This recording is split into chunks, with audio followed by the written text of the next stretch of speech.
All right, this video I'm going to go over the stereo limiter and the stereo mastering limiter. The stereo limiter is just like the stereo compressor with a few key differences that I'll point out right now. The stereo limiter, well, first let me start with the similarities. The stereo limiter and the stereo compressor both have a ratio that goes to infinite to 1. They both have a threshold that goes down to -40. Similar attack and release times. The compressor is a little bit faster at 0.45 milliseconds, whereas the fastest on the limiter is 1. But the release time is faster on the stereo limiter. And they both take a sidechain input.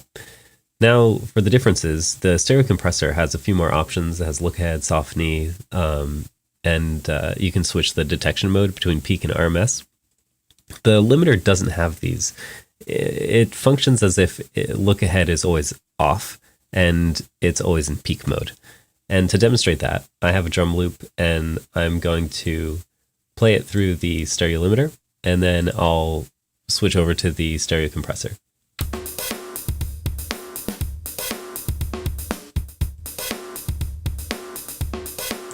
So yeah, they sound pretty much exactly the same.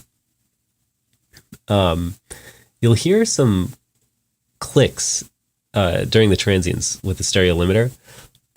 That's because since it doesn't have a look ahead function, it can't catch those initial transients, and they actually get through, even though I have the fastest attack time and I have the ratio on infinite to 1. The stereo compressor, in contrast, because it does have a look ahead function, is actually a better limiter than the stereo limiter. So with look ahead on, let's compare the two. So again, you'll hear kind of clicks and pops in the transients for the stereo limiter because it's just too slow to catch those transients.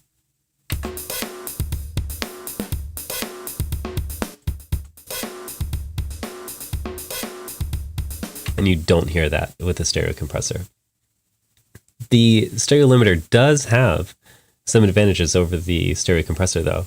The stereo limiter does not suffer from latency, which makes it the best processing unit for parallel compression in the Kronos. And unlike the red compressor, it's stereo, so you're not getting things sum to mono. That also makes it really good for sidechain compression. So to show you that difference, let me first start with the stereo compressor.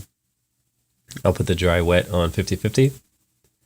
So remember, we're getting about 0.6 milliseconds with look ahead off. And the stereo limiter, I'll put that on 50/50. With the stereo compressor, because of that 0.6 milliseconds, we're getting that comb filtering effect, which causes a dip at, I think it was around 8K. I might have to go refer back to that old video, but that makes parallel compression sound dull in the stereo compressor. But because the stereo limiter doesn't have that, it won't sound dull. So let me switch between the two, and you'll hear that difference.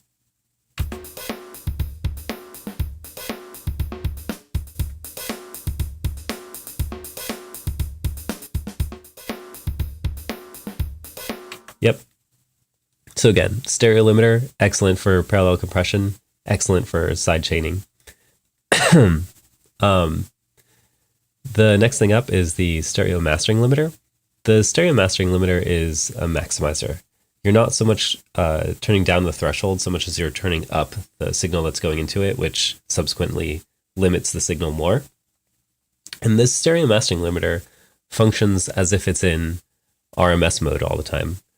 And let me go to, let's see, 5 milliseconds to mimic release time in milliseconds. Oh, I guess the lowest is 65 milliseconds. But I'll set the compressor with similar settings. Put it in RMS mode, and I'll just have it as fast as it can go. So I'll start with the stereo mastering limiter, and it's crunching the signal as much as it can.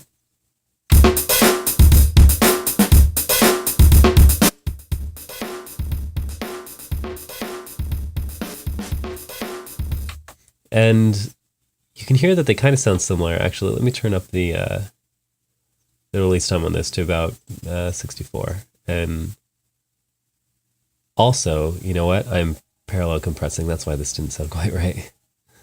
And let me go up to the mastering limiter. You know what? Actually, let's just leave the release times down. That's why they weren't sounding similar. That kind of confused me for a second there. Here we are. So here's the stereo compressor.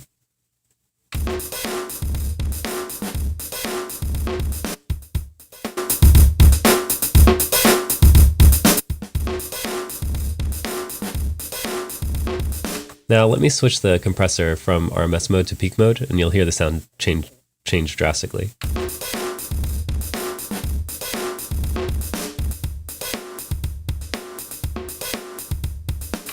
And you can really hear that that's the difference between the stereo limiter and the stereo mastering limiter. This is always in peak mode, and this is always in RMS.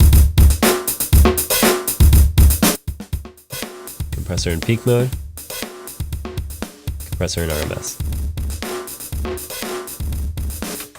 Yep, so those are all the main differences between the limiter and the mastering limiter.